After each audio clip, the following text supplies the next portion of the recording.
Jean chapitre 7, versets 37 à 39.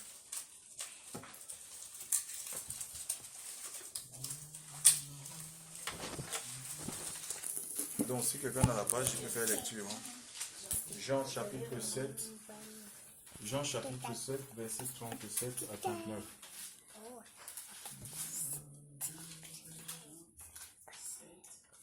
L'évangile de Jean. Oui, verset 37 à 39. Non, papa, donne-moi. Mais papa, ça ici.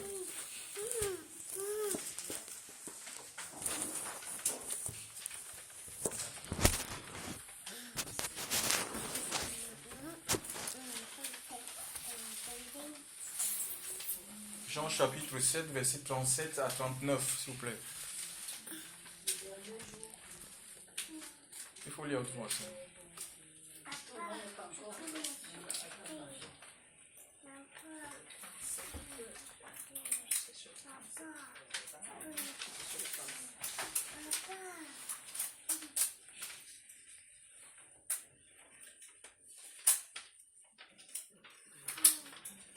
Jean 7, 37 à 39.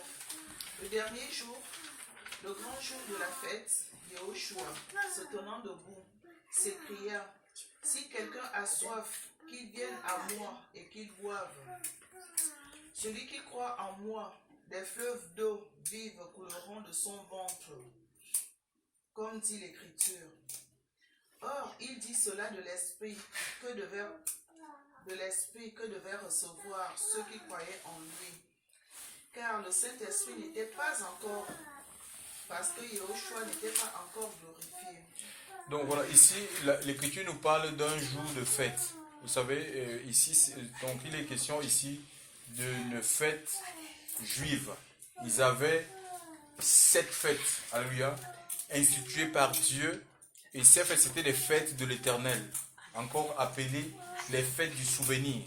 Donc ici, là, dans le passage de Jean 7, il est question de la fête des tabernacles qui se célébrait 7 jours. Alléluia.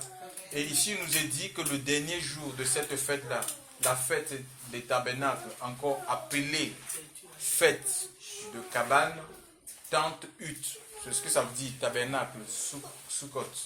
Ça veut dire ces tentes, ces huttes. Donc, c'est une fête qui commémorait un moment important dans la vie de ce peuple. Les Juifs, avant d'arriver à Canaan, le pays promis, donc le pays que Dieu avait promis à Abraham, n'est-ce pas, par serment, ils étaient en Égypte, ils étaient esclaves sous la domination de Pharaon, et Dieu va utiliser Moïse pour les sortir, pour les extraire de cette domination, de cet asservissement vers cette destination-là, en fait, vers la Canaan. Et personne, que ce soit Moïse et tous ses collaborateurs, personne ne connaissait la direction de la terre promise. Donc nous voyons que leur vie était rythmée par la nuée. Le jour, dont c'est Dieu qui s'est manifesté sous la forme de la nuée. Le jour et la nuit, cette nuée se transformait en colonne de feu pour les conduire. Et on voit quand nous lisons le livre de la sortie, c'est-à-dire Exode, on voit qu'à des moments, il y a cette nuée-là s'arrêtait en fait. Et ils étaient obligés de s'arrêter et de monter les tentes. Tu vois, parce que la nuée pouvait faire dans un endroit pratiquement 2 ans. Parce que quand on dit qu'Israël ils ont marché 40 ans, ça ne veut pas dire qu'ils ont marché 40 ans jour pour jour, non.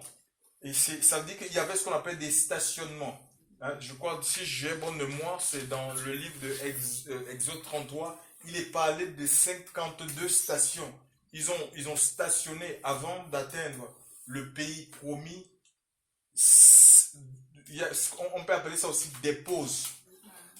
Donc ils se sont posés ou ils se sont reposés 52 fois.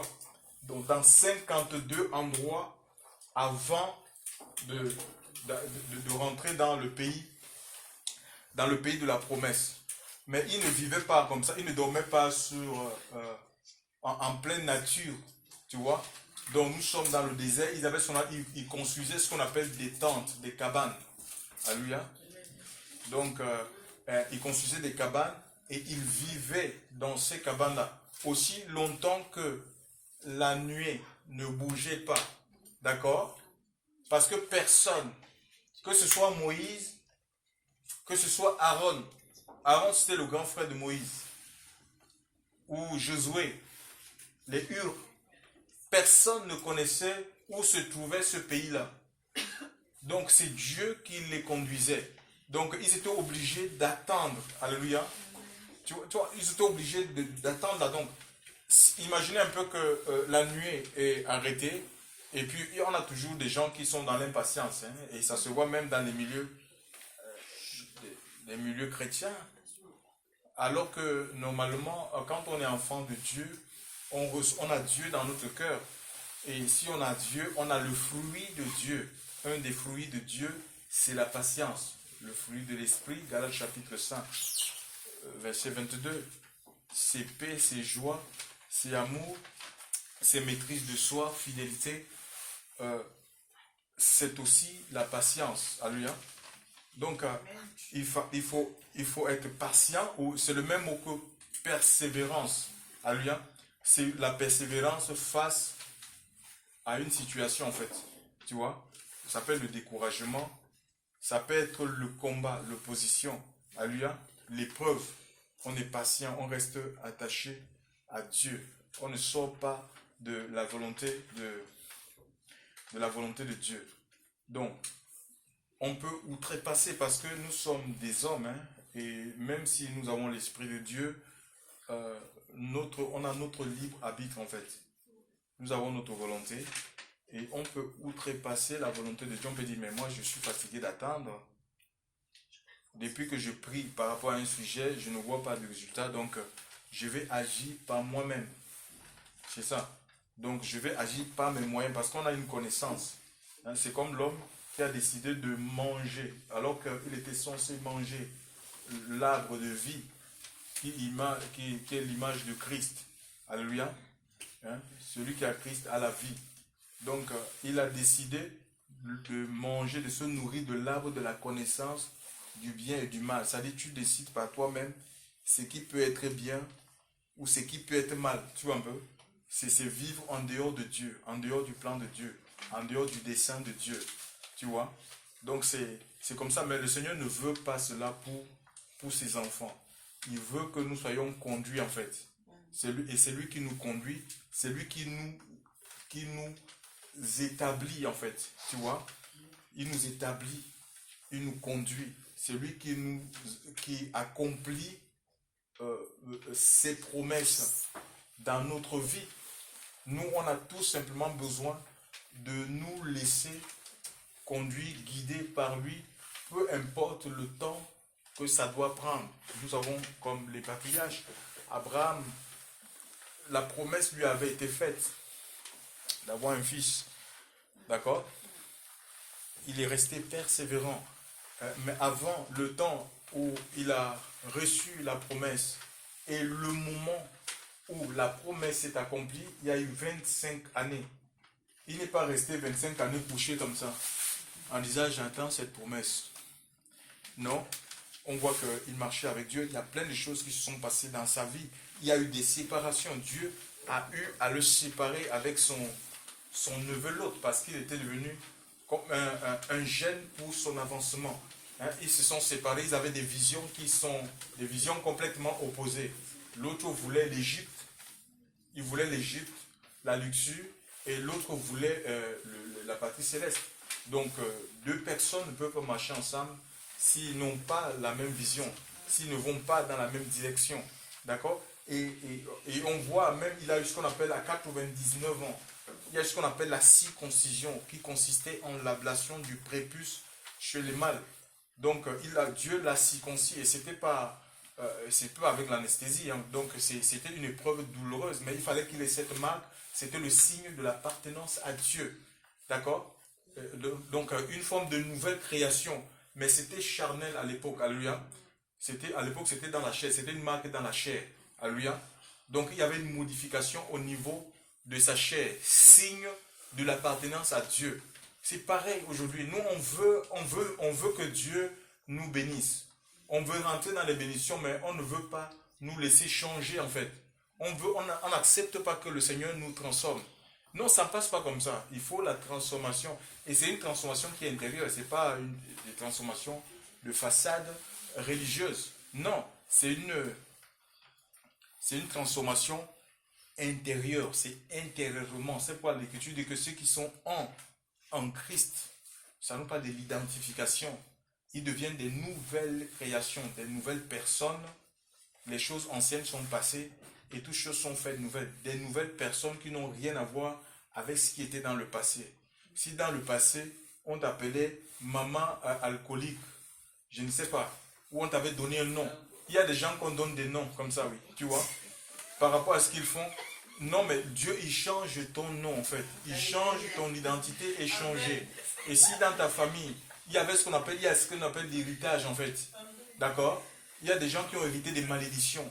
Ça peut être le célibat, ça peut être le chômage, ça peut être la pauvreté qui se transmet de père en fils. Au bon, on dit tel père, tel fils. Son père était comme ça, c'est pourquoi il est comme ça. Tu vois? Mais de Seigneur, quand on se donne à Christ, le lien là, le lien là est coupé. Donc, il n'est pas question. Alors, tu ne peux pas marcher avec le Seigneur et dire que, ouais, il y a la malédiction de telle chose dans ma vie, la malédiction, le démon de chômage me suit. Non. Non.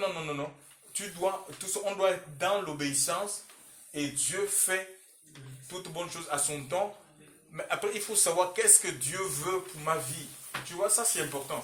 C'est pas ce que moi j'ai envie. Qu'est-ce que Dieu veut présentement? J'ai comme des moments dans ma vie où moi je voulais le travail. Le Seigneur me dit non, tu dois aller parler de moi à Paul Valéry. Je veux que tu... J'ai dit non, mais Seigneur, moi j'ai besoin d'argent. Tu dois parler de moi, va parler de moi à Paul, va témoigner à Paul Valéry de ma personne. Moi je voulais pas. Moi je disais je veux aller travailler. Je ne veux pas rester dans le chômage. Tu vois, et à un moment donné, bon, l'Esprit de Dieu m'a montré une vision où c'était un homme vert, géant, et il prenait des personnes, il les jetait dans un abîme sans fond, un puits sans fond, et ça m'a fait réagir en fait. Et dans mon esprit, c'était Satan qui jetait les gens dans le... Oui, dans les abîmes, oui, dans le lac de feu. Cette vision m'a fait réagir et je suis allé à Paul Valéry.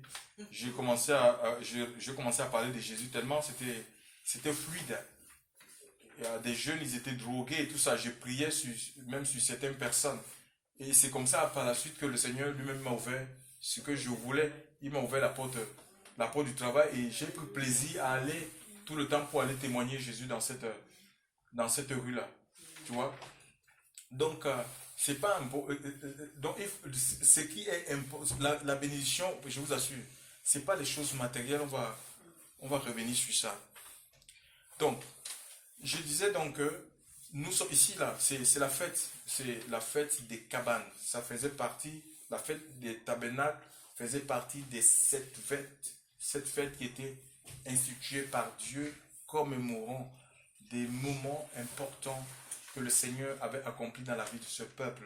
Pourquoi il les a demandés? Et ces fêtes, ils les ont célébrées au désert et arrivés à Canaan parce qu'il y avait une génération qui n'avait pas connu la traversée du désert. Il y a une génération qui est née dans le pays. Des gens qui sont arrivés à Canaan, ils ont eu des enfants. Et ces enfants n'ont pas connu Moïse. D'accord? Ils n'ont pas connu la sortie de l'Égypte. Donc, ils n'ont pas connu la Pâque. Comment le soir, avant que Dieu ne sorte ce peuple, on les avait demandé d'immoler un agneau par maison, par famille, et le sang devait être mis sur les linteaux et les poteaux des maisons. Donc, ils n'avaient pas connu ces fêtes-là.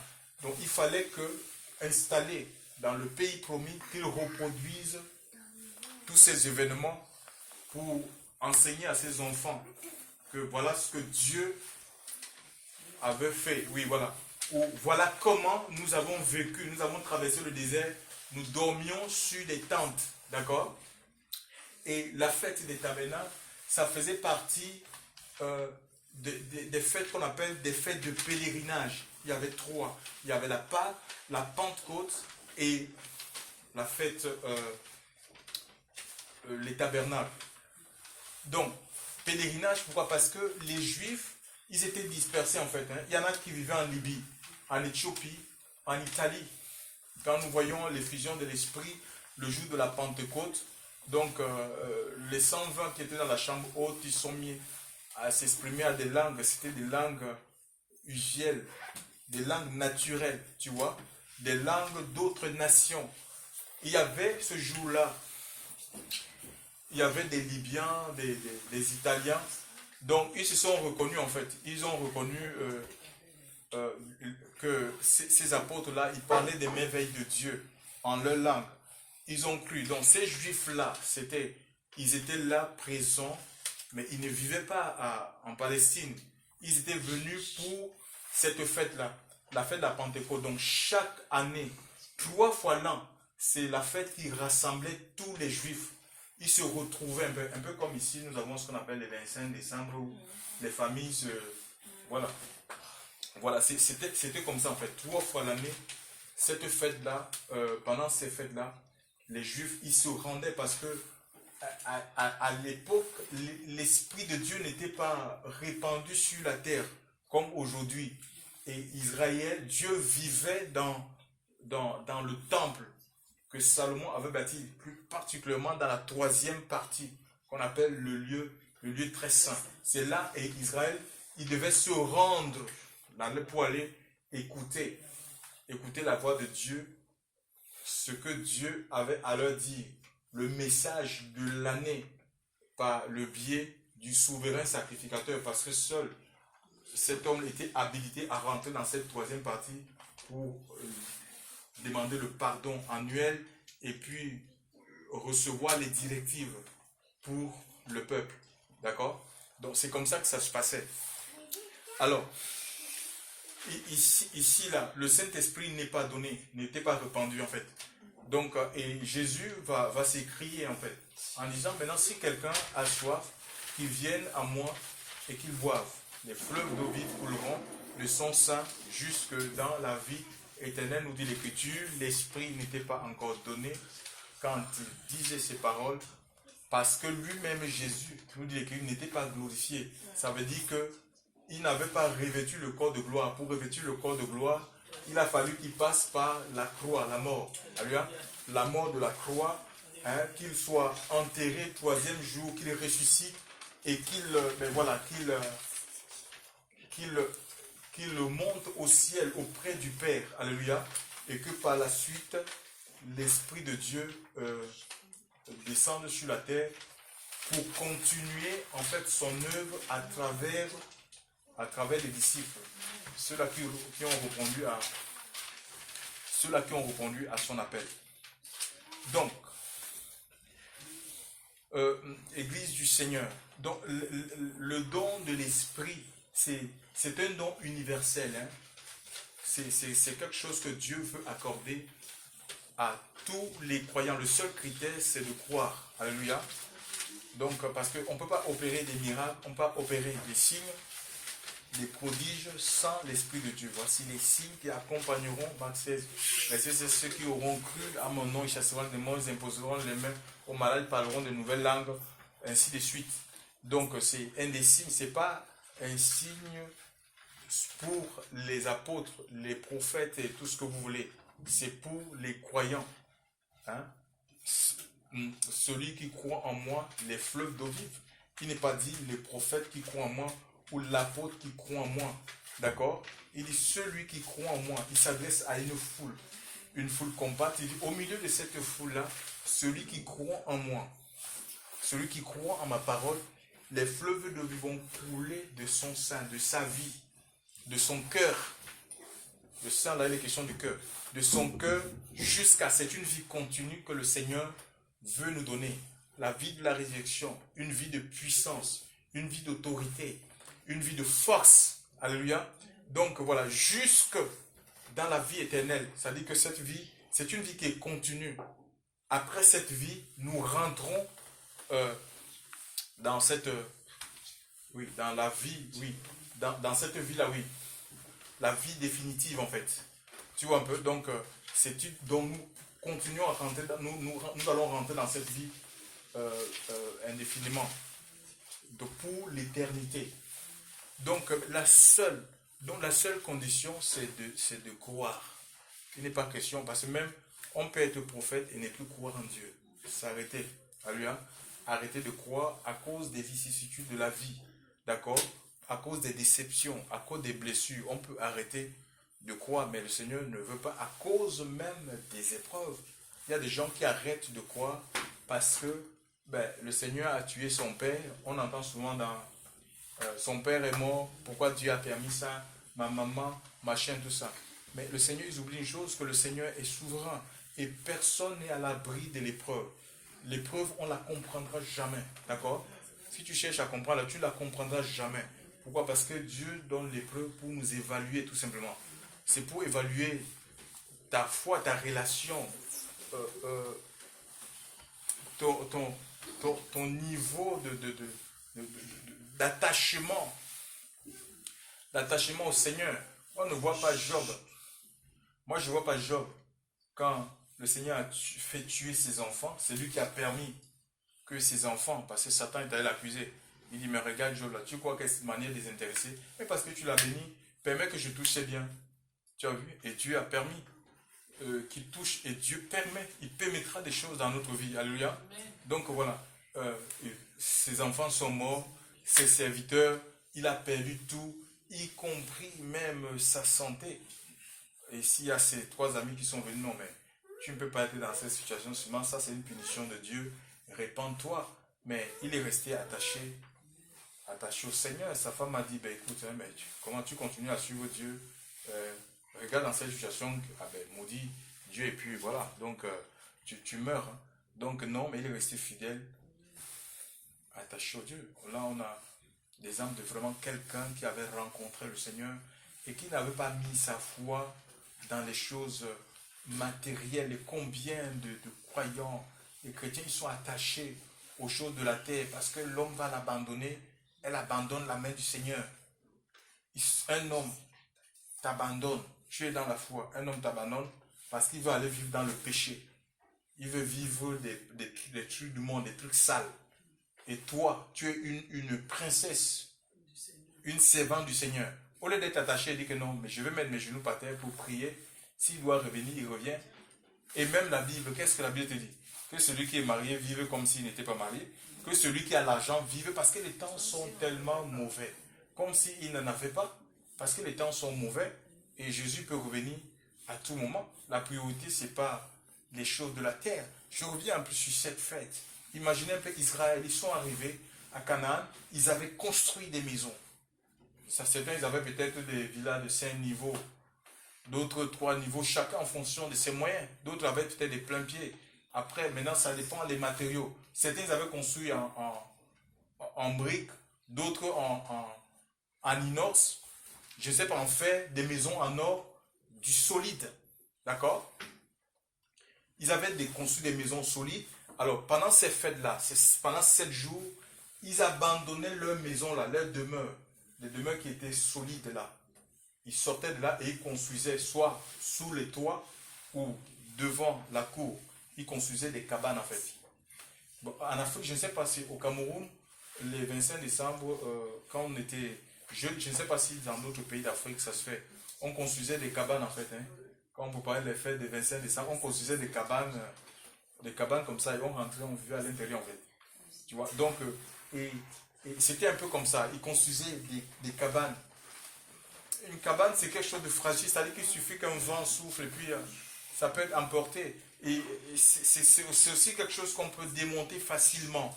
Tu vois, on n'a pas de difficultés à démonter, mais imaginez un peu cette maison. C'est difficile de la démonter, on ne peut pas la démonter, on peut peut-être vider les choses à l'intérieur.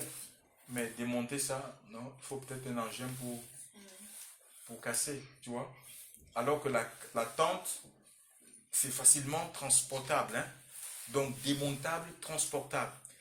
Donc, et par rapport à cette fête, il voulait dire aux générations qui n'avaient pas connu la traversée, qu'ils étaient, ils ont vécu sous les tentes. En même temps, il y a un message prophétique. Là, ils veulent dire aussi qu'ils étaient étrangers sur la terre. Alléluia. Ils étaient étrangers sur la terre et ils n'avaient pas mis leur confiance dans les choses qu'on peut nous promettre comme étant des choses sûres, solides. On parle d'assurance vie. On est dans un pays surassuré. Imaginez un peu avec des mutuelles d'assurance, mais regardez l'angoisse qui gagne les gens. Les gens vivent dans la peur, la dépression, la peur du lendemain. Tu vois, c'est pourquoi? Parce que en fait, les choses matérielles ne peuvent pas nous assurer. C'est impossible. Alléluia. C'est impossible. Hein? L'homme a besoin de la présence de Dieu. Amen. L'homme a besoin de la présence de Dieu. Donc, ils quittaient leur demeure qui était faite en briques, en fer, en or, en argent, pour habiter sur des choses, sur des tentes. Alléluia. Donc, et le Seigneur, frère, Dieu nous appelle, le Seigneur, la tente là, c'est comme, c'est aussi, c'est ce monde en fait, hein. C'est le monde, ça peut aussi être l'image de ce corps, parce qu'un jour, nous sommes dans une tente, hein. Un jour, nous serons appelés à quitter cette tente. Ouvrez un peu Hébreux 13:13, de ce que dit Hébreux 13:13.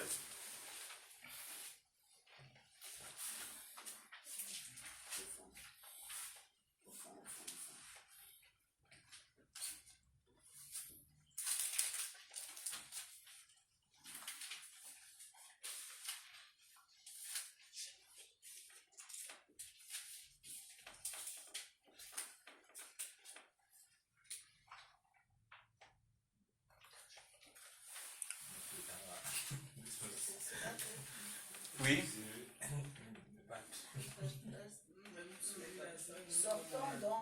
Oui. Sortons donc pour aller à lui hors du camp. Oui. En portant son repos. Oui, sortons donc pour aller à lui hors du camp. Alléluia. Sortons donc pour aller à lui hors du camp, portant quoi? Le camp, j'essaie de voir un peu la définition. Il y a différentes définitions concernant le camp. C'est un lieu, une construction où les troupes s'installent. C'est un camp, on parle de camp retranché. Le camp aussi, c'est un lieu où sont rassemblés et sommairement installés un grand nombre de personnes. Quand on parle de camp de réfugiés, hein, lieu où sont rassemblés et sommairement installés un grand nombre de personnes. C'est un terrain où sont groupées des personnes dont le statut est précaire. Hein, parce que quand on construit des camps, surtout dans les zones de guerre, c'est pas que ces gens-là, ils vont rester indéfiniment dans cet endroit-là. C'est comme une zone tampon. Et c'est pareil pour nous. Nous ne sommes pas l'évangile qui dit aux gens qu'ils doivent vivre sur la terre. Ce n'est pas un évangile qui vient de Dieu, chers frères et sœurs. D'accord? Parce que quand on parle de régner, ce n'est pas avec les choses matérielles que les enfants de Dieu sont appelés à régner ou à influencer leur génération. C'est l'Esprit de Dieu. D'accord? C'est l'Esprit de Dieu qui nous amène, si on laisse vraiment l'Esprit de Dieu prendre place en nous, qui, sans parler, qui va créer une certaine influence. Les gens vont dire, mais ces personnes qui sont différentes, parce que ça va produire quoi? La sainteté, la puissance, l'autorité de Dieu en toi, la justice, la vérité. Là où tout le monde ferme la bouche, tu ne peux pas te taire. D'accord? Tu ne peux pas te taire. Tu vas crier en plein gosier. D'accord? Ça, c'est l'Esprit de Dieu. Et il dit, nous devons sortir hors du camp pour aller où? À la rencontre. Donc, il faut qu'on sorte de nos vies, de la vie de la chair, la vie animale, la vie du péché. Il faut qu'on sorte des traditions, chers frères et sœurs, des coutumes, chers frères et sœurs, nos façons de penser, de voir, nos raisonnements, pour aller au Seigneur.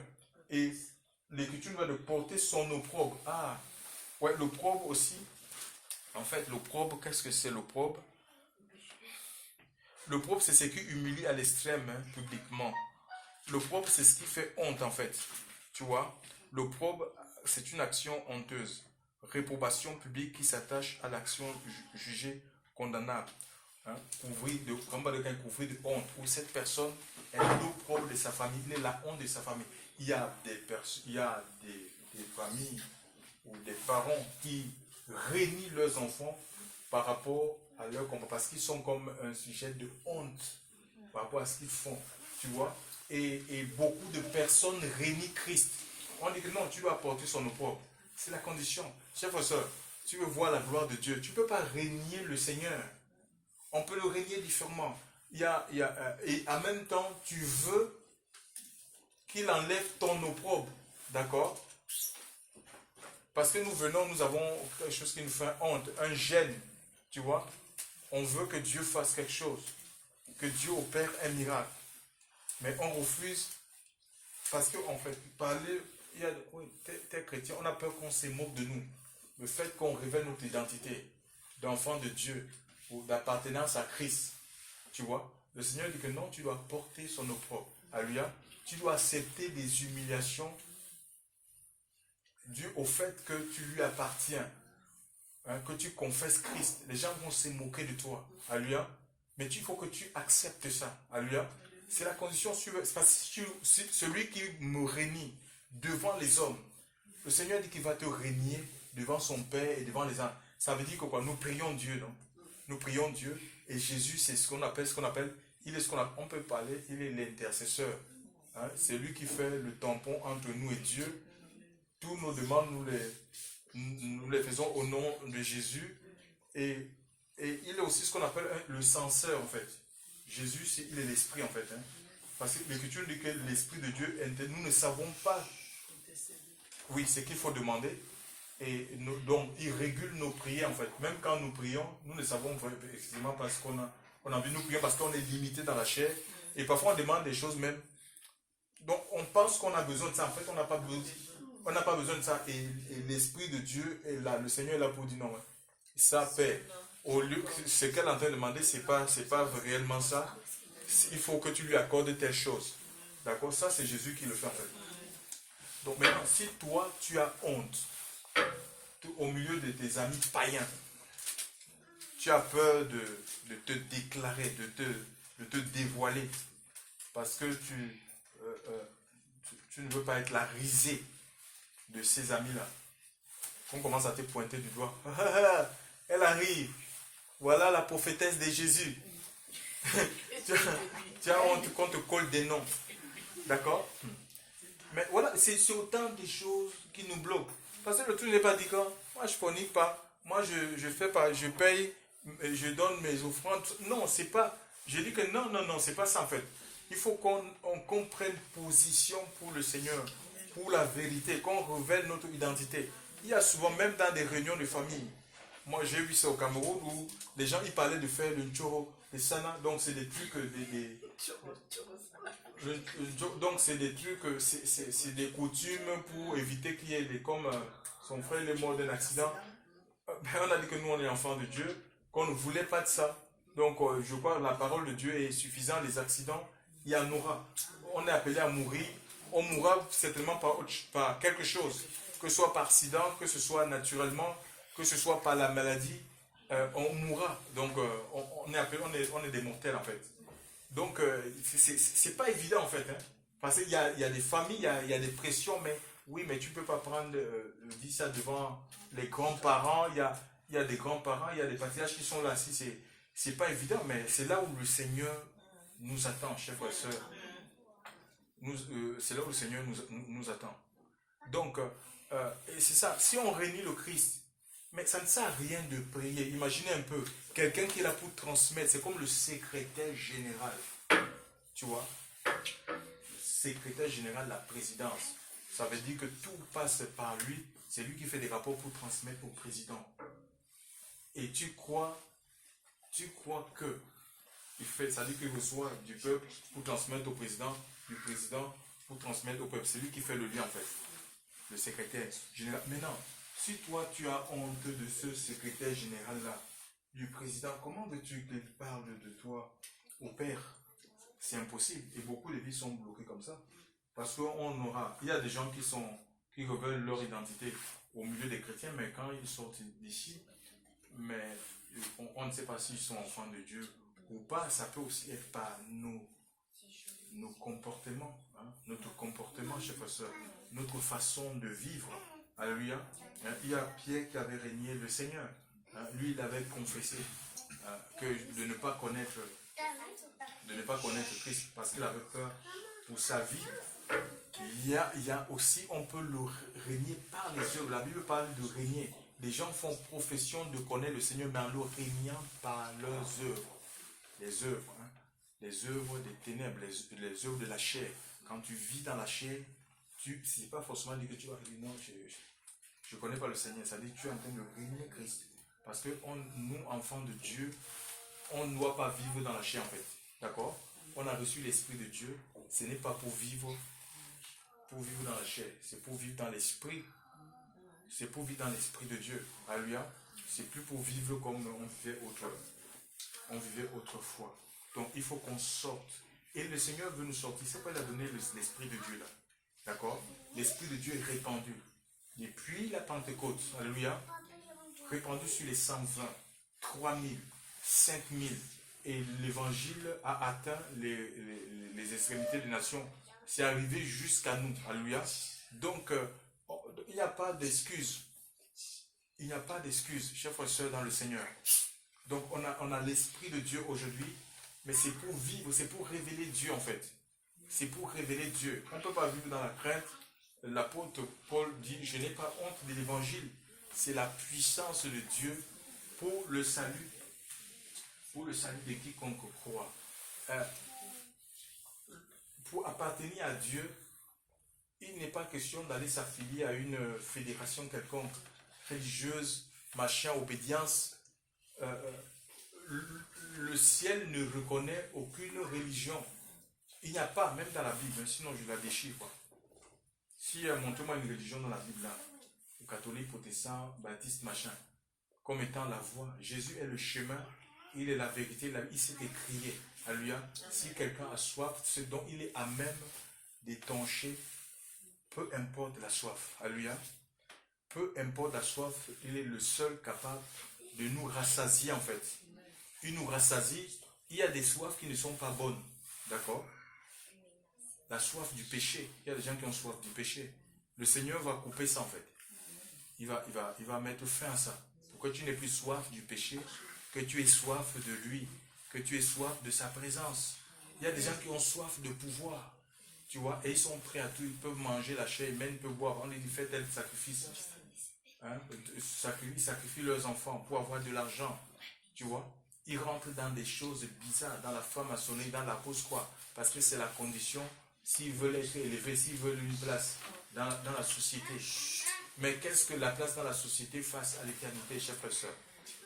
Rien du tout. Et il y a même des pasteurs, parce que tellement ils veulent la notoriété, ils veulent les grands bâtis, parce que l'église, c'est les bâtis, ils sont rentrés en compétition avec comme la religion catholique, qu'il faut, pour montrer qu'on est un grand pasteur, il faut construire un grand bâtiment. Vous avez vu Jésus construire un bâtiment d'église?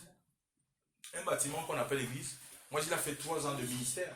Il a passé sa vie à marcher, à apporter les villes, les quartiers, les villages. Il allait de lieu en lieu, nous dit l'Écriture, faisant le bien, guérissant la souffrance. Il rentrait dans les maisons, il prêchait, il guérissait. Dans les rues, il guérissait. Je vois une résurrection, la veuve de Naïm. Alors qu'on a amené, cet enfant a été amené en terre par sa maman. Il va toucher le cercueil, il va dire à l'enfant de se lever. L'enfant va lever, il va remettre l'enfant à sa maman. Ce n'était pas dans une cathédrale. Il rentrait. À l'époque, il y avait des synagogues.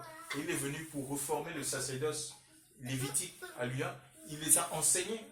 Il est allé dans ces synagogues-là pour les enseigner, dans le temple, pour les enseigner. Et son message a divisé. Il y a des gens qui étaient attachés à leur gloire, à leur position. Donc, de bishop, d'archevêque, ceux qui voulaient rester dans ces positions-là, ils demeuraient là, mais ceux qui voulaient obéir à lui, ils sortaient, ils se détachaient des religions pour le suivre lui, alléluia, pour être son disciple. Nous allons ouvrir Romains. Romains, chers frères et sœurs, Romains chapitre...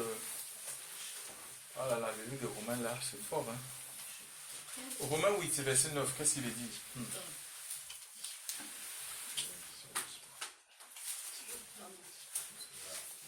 Il faut que tu appelles. Hein.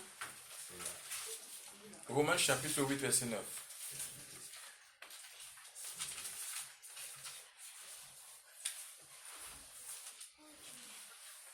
Chapitre 8, verset 9. Mais vous n'êtes pas dans la chair, mais dans l'esprit.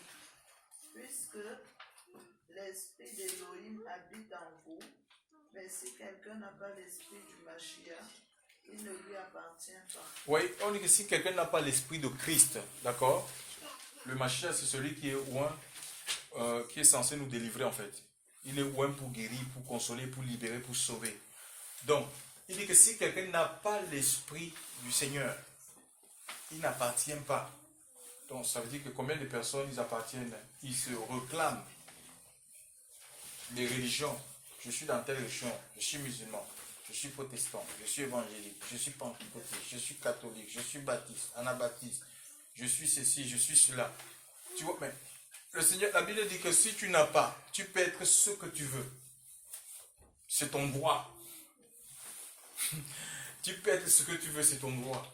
Mais sache que si tu n'as pas l'esprit du Seigneur en toi, tu n'es pas connu de lui. D'accord? Tu n'es pas connu, tu peux te revendiquer de lui. Mais si tu n'as pas son esprit, lui ne te connaît pas. Alléluia. Il ne te connaît pas, nous dit l'Écriture. Continuez la lecture, s'il vous plaît.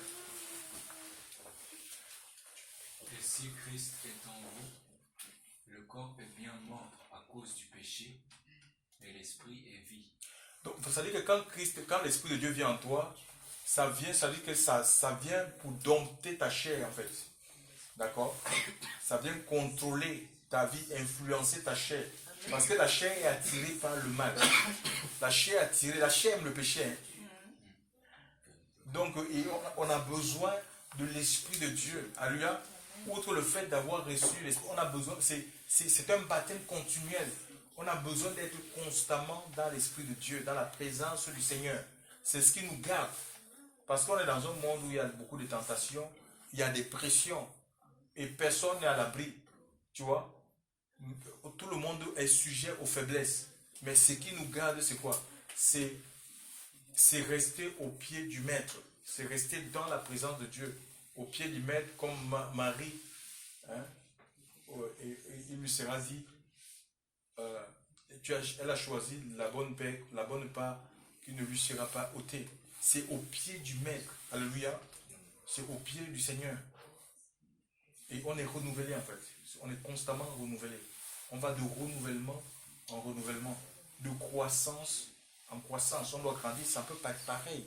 1 an, 2 ans, 3 ans, 4. C'est quel christianisme comme ça? Chers frères et sœurs. On doit grandir. Les fleuves, les questions pas des fleuves. Ça peut peut-être ça commencer un petit ruisseau, rivière, et puis voilà, ça devient des fleuves, des torrents. Alléluia.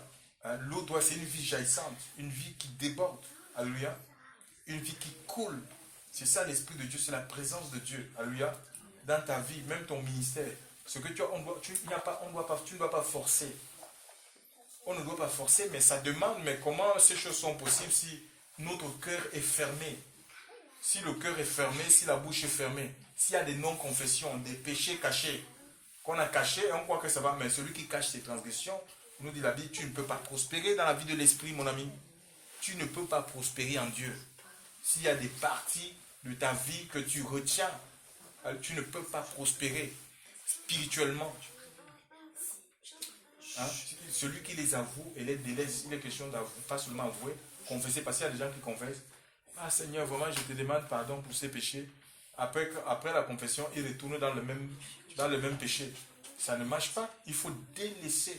Et Dieu te donne la force de délaisser le mal si tu lui demandes. Sauf si tu t'y plais. Il y a des gens qui s'y plaisent. Peut-être que c'est un péché qui te rapporte.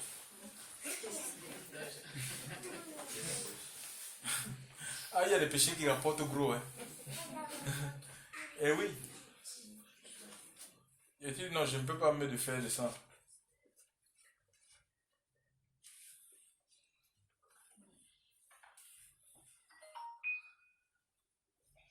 Tu obtiens miséricorde. Donc, il y a le pardon. Le pardon de Dieu est libérateur. Donc, ici, la fête des tabernacles là, était précédée par la fête des expiations. Quand on parle des expiations, c'est le sang qui coule en fait. Tu vois, ou la fête des égorgements. Donc les animaux, chaque Israélite qui devait rentrer dans la fête des tabernacles là, il devait d'abord passer par... il devait offrir un sacrifice, un animal, pour le pardon de ses péchés. Donc il y a des millions d'animaux qui sont morts comme ça, tu vois, à cette époque. Parce que Jésus n'avait pas encore donné sa vie. Aujourd'hui, il n'est pas question de sacrifier des vaches, des veaux, tout ce que vous voulez, des agneaux. Non, il est l'agneau de Dieu, Jésus. Jean 1, qui ôte le péché du monde. Donc, et le sang, le sang versé, la justice de Dieu nous est imputée. Dieu, ce n'est pas une justice religieuse, quelque chose qu'on mérite ou qu'on va essayer d'atteindre par nos propres moyens. Ça, c'est la religion. C'est le Seigneur qui t'impute. C'est comme un vêtement, en fait. Un vêtement de justice. Ta vie, tu sens que ta vie, elle est changée, en fait. Tu sens que ta vie est changée, en fait. C'est une justice que le Seigneur, il t'impute. Alléluia. Voilà, c'est la justice de Dieu. Personne ne la mérite. Hein? Si on mérite une chose, c'est la condamnation, en fait. Hein? Tous, on est coupables devant Dieu. Tous ont péché et sont privés de la gloire du Seigneur. Donc, voilà. Et quand on obtient ce pardon, on a l'assurance de rentrer dans la présence de Dieu. Et le Seigneur ici, je dis que cette fête-là était prophétique. Hein, il parle de la fête des tabernacles. Alors, qu'est-ce qu'il a dit à ses disciples dans Jean chapitre 14? Jean 14. Jean 14 à partir du premier verset.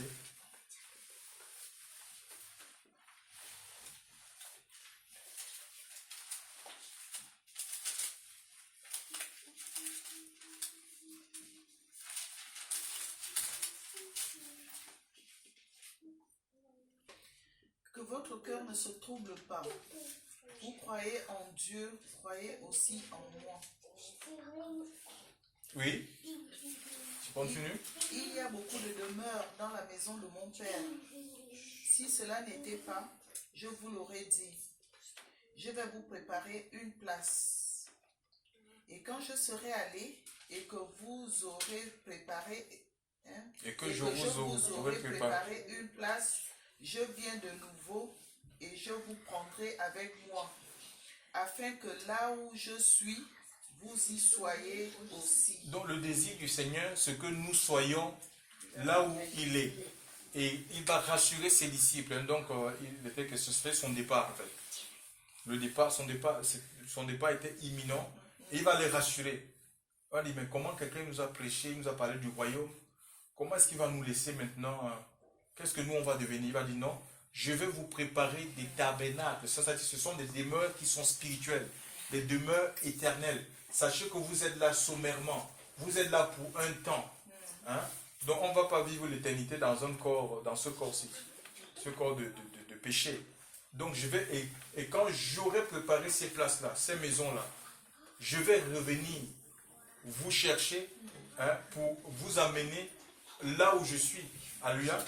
Et que vous voyez la gloire que j'avais auprès de mon Dieu. Donc on voit, il y a des demeures, mais ce sont des demeures qui sont éternelles. Alléluia.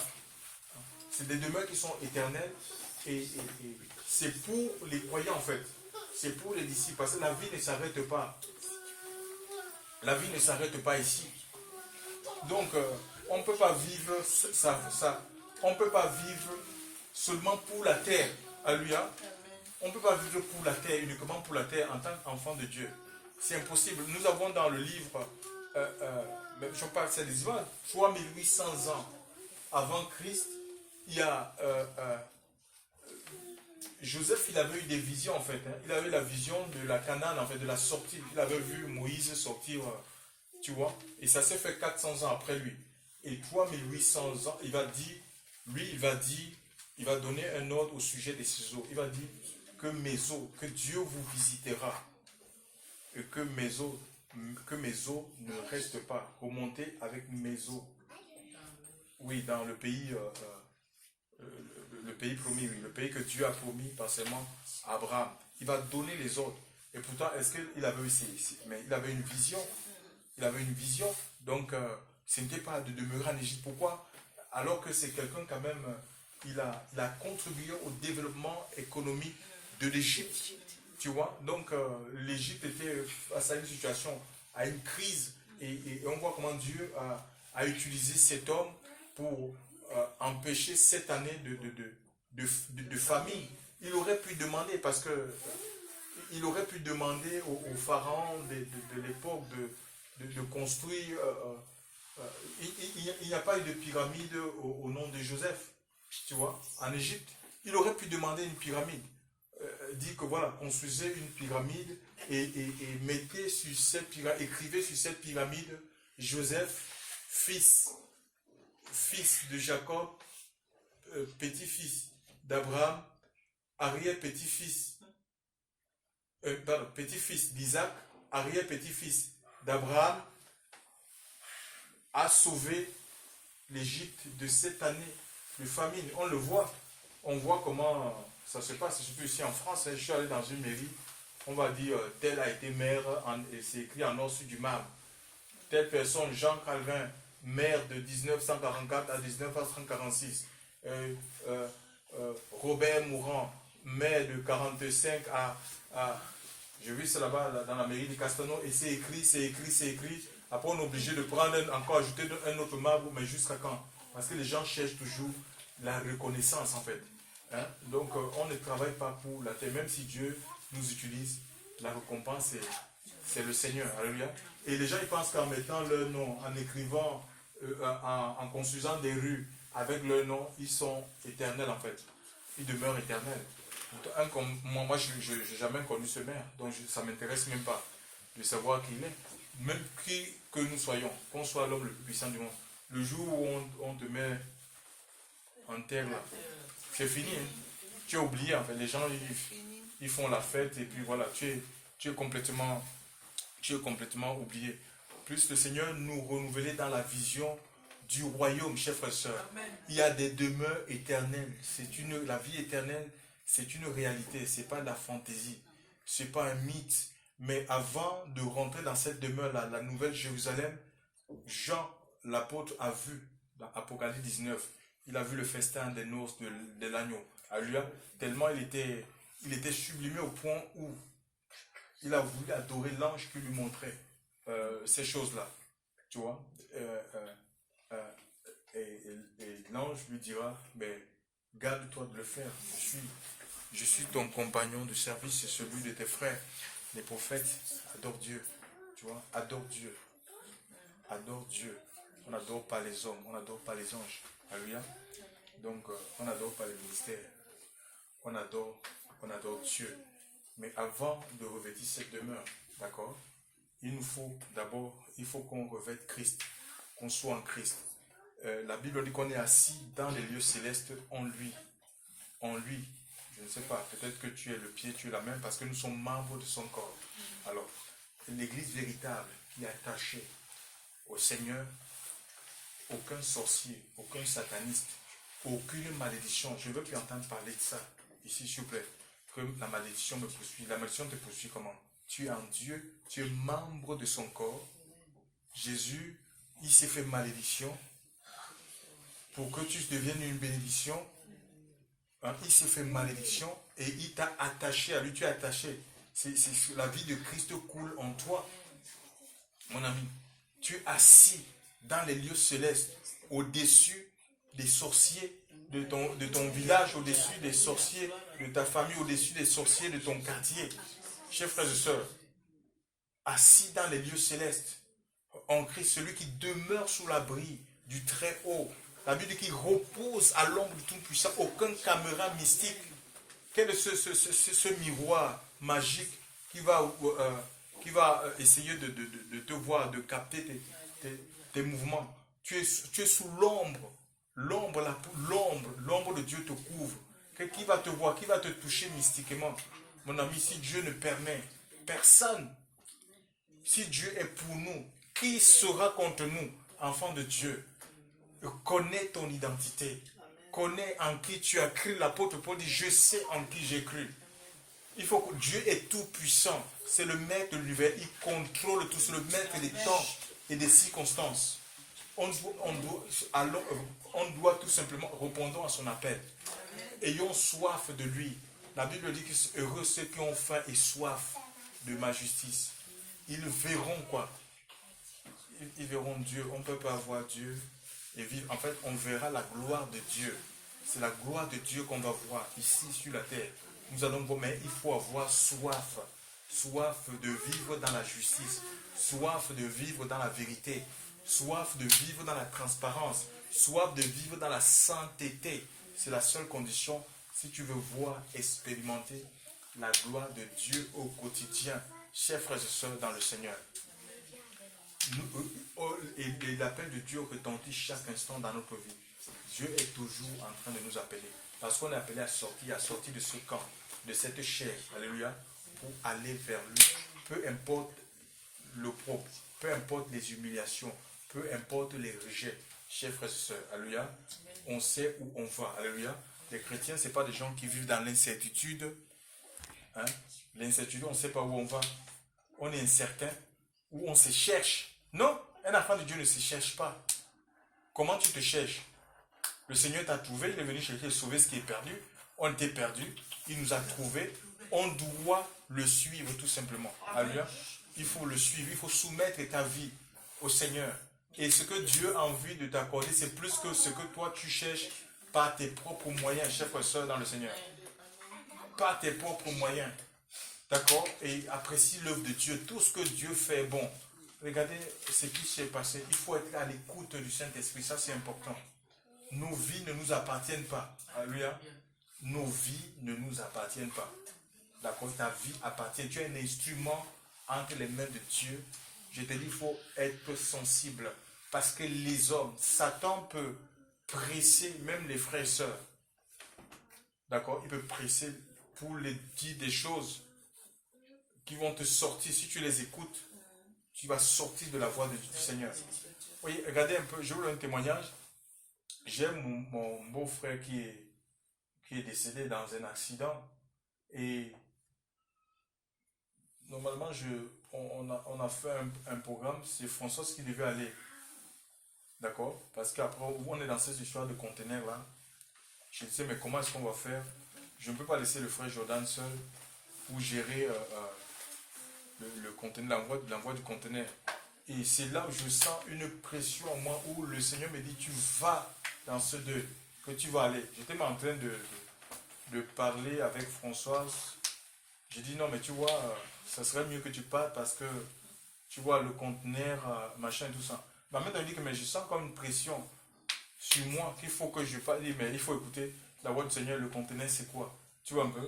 Laisse ça tomber. Si c'est quelque chose qui vient de Dieu, ben, les choses vont se mettre... ouais.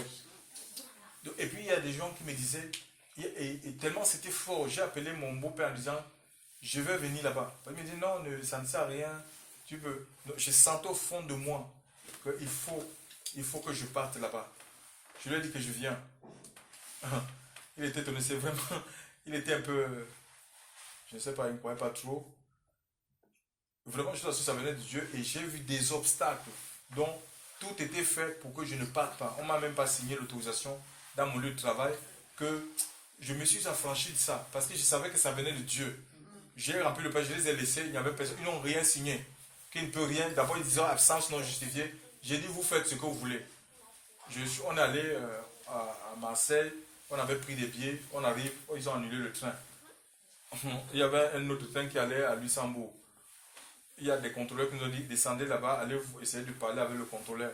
Pour voir. On arrive, le contrôleur dit, je ne peux rien faire pour vous. Il y a une femme qui s'est amenée. Ça doit être quelqu'un qui travaille à la SNCF, qui monte aussi dans les grèves. Elle a dit au monsieur, donc elle a pris autorité sur ce contrôleur. Elle a dit, essaye de me regarder les correspondances à partir de Marseille, machin. Il a commencé à regarder. Il dit, oui, mais oui, ils ont pris les billets, normalement, il faut... Oui, il dit, bon, voilà, il y a un train à 8h55. Il nous a mis la femme a dit, je vais tout gérer. Allez, montez. Et que s'il y a un souci, elle va... On est allé à Valence. Donc, il y avait une correspondance Valence pour Marseille à 8h50. On arrive là-bas. Il n'y avait personne à la caisse parce qu'il fallait changer les billets. Tous sont en grève. Il y avait des contrôleurs aussi qui sont là. Et ils ont mis un système, c'est comme des portiques. C'est comme maintenant, si tu prends les billets, il faut passer ton code barre pour avoir accès au train. Hey, on va faire comment? On les parle, jamais. Il y a un qui a essayé de nous aider pour vouloir changer les billets par les automates, ça ne passe pas. On est rentré, monsieur me dit, non, bon, on ne peut pas vous laisser passer, machin. Donc j'ai voulu forcer le passage.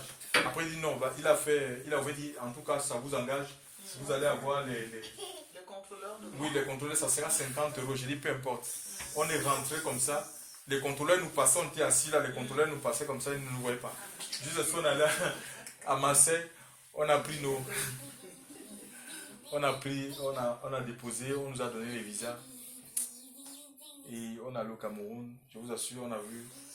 J'ai demandé à ce qu'on prie parce qu'ils avaient déjà fait un programme religieux avec leur pasteur. J'ai dit, moi, je ne veux pas rentrer dans ces considérations. C'est Dieu qui m'a dit, et il nous a encore parlé par prophétie, c'était dans la chambre, pour nous rassurer que c'est lui qui a permis ça pour révéler Christ à cette famille. Tu vois, pour révéler Christ à cette famille, parce qu'il veut que beaucoup viennent à lui. Alors, j'ai dit qu'ils fassent leur programme religieux là. Nous, on a seulement prié, Seigneur, je veux que tu me donnes la parole au moment où toi-même, le moment qui est favorable, qui est propice, pour que les gens puissent être touchés. On est arrivé, il y a une veillée encore à Douala. Donc, parce que la Douala, c'est là où sa maman vit. Voilà. Donc, j'étais dans les embouteillages parce que je suis parti à Kribi. J'ai une maison là-bas, j'étais parti voir dans quel état elle se trouve. En retournant, je vous assure, les embouteillages jusqu'à 23 h. Et il y avait un pasteur, qui était là, qui était en train de... Il a conduit dans les champs. Et il n'a pas prêché en fait. Il a demandé à ma belle-sœur de m'appeler pour savoir à quel niveau je suis. Et moi je disais souvent man of God. Attendez, le man of God. Je vous assure. L'homme de Dieu. Ça veut dire quoi? Ils sont man of God, c'est lui, l'homme de Dieu. Ils sont en train d'attendre l'homme de Dieu. Je vous assure. Ouais, oui. Et le pasteur là, il n'a pas prêché jusqu'à 23 h. Je suis arrivé. J'ai apporté la parole. Il y a eu des guérisons instantanées, des gens que Dieu a guéris. Pareil à Yaoundé, il y a eu une veille encore. C'est moi qu'on a donné la parole. J'ai même refusé. J'ai dit non, c'est toi qui dois aller. C'est toi. Tu dois... Oui, j'ai prêché au village. Pareil, donc j'ai apporté la parole de Dieu. Je vous assure, j'étais dans mon élément en fait. J'étais dans le monde, le Seigneur s'est glorifié. Une femme qui portait une grossesse peut-être de 15 ans. Dont le ventre était ballonné, une petite imposition des mains, son ventre s'est dégonflé et tout ça. Je vous assure. Donc les mal de dos, mal de pied, le Seigneur a agi. Le Seigneur a agi et je pense qu'on va faire une mission même dans le village là. Le village, les gens m'ont dit qu'il faut que vous reveniez ici quoi. Donc vraiment, je sais pas, je suis content. Et même quand on arrive ici, le 15 le conteneur devait partir lundi à midi. J'ai dit à Jordan, donc, en fait, je ne sais pas comment on fait. On est resté comme ça, on reste à la prière. J'ai dit à Jordan que dit aux gens là qu'on ne peut pas envoyer parce qu'on n'a pas eu le temps de rassembler les colis et tout. S'ils peuvent nous donner un délai. Jordan est allé on l'a appelé c'était vendredi, pour aller signer, donc réceptionner le conteneur. C'est arrivé, il a dit au monsieur là que on a pris du retard pour emballer les colis. Moi j'avais peur. Je disais mais il faut que ça parte parce que si jamais on retarde, on va payer les indemnités, oui. Les pénalités. Et le monsieur dit à Jonathan que vraiment, oui, donc il nous laisse jusqu'au 7. Donc le prochain n'est pas sur le 7, il nous laisse et gratuitement, on ne paye rien en fait. Donc, jusqu'au 7 quoi, février, oui. Jusqu'au 7 février, tout janvier. Tout janvier, on ne paye rien. Et c'est après même, j'ai même certains clients, des gens qui m'ont appelé, qui me disent qu'ils ont des choses à vouloir envoyer, quelle date. J'ai dit que non, c'est reporté au 7 et tout. Donc je remercie le Seigneur. Et vraiment on est dans le repos même par rapport à ce conteneur. Parce que c'est quelque chose que Dieu m'a montré dans le sommeil. Tu comprends? Et j'ai même eu des peurs. Il m'a dit non. Donc il m'a montré comment les gens ils me donnaient leur colis. Envoyer. Donc c'est quelque chose dont je suis dans le repos par rapport à... Et on voit la main du Seigneur dans cette affaire quoi. Donc je remercie le Seigneur et vraiment rester à l'écoute du Seigneur. Les gens m'ont dit mais pourquoi tu vas les billets d'avion, l'argent que tu vas payer le billet d'avion, ça peut faire les obsèques là-bas. Mais est-ce qu'une vie vaut un billet d'avion? Non. Les gens ont entendu le message. Les gens ont cru dans la parole de Dieu. Tu vois, c'est le plus important en fait. une vie ne vaut pas un billet d'avion. Donc il faut vraiment écouter le Seigneur en fait. Donc c'est des choses qui peuvent t'arrêter. Moi, c'est pas ce que Dieu m'a dit. Il m'a dit, tu vas. Donc il est l'or, il est l'argent. D'accord? Il est l'or. Il faut qu'on sorte de nos considérations. Il est l'or, il est l'argent. Et je vous dis, il faut écouter le Saint-Esprit. Parce que nos vies appartiennent à Dieu. Donc on ne peut pas conditionner notre vie par les choses matérielles. Alléluia. On appartient à Dieu. Si tu entends la voix de Dieu qui te parle, tu es convaincu que c'est Dieu qui t'a parlé, il faut agir. Que le nom du Seigneur soit béni. Donc nous sommes arrivés à la fin. Hein. Gloire au Seigneur. Hein. Gloire au Seigneur. Oui. Je peux donner un témoignage. Oui, on écoute. Voilà, j'ai passé une vidéo densitométrie. C'est tout simplement une radio qui va voir comment sont les minéralisés les os. Donc, de 2 ans, c'est passé à 3 ans, donc c'était la 3e année.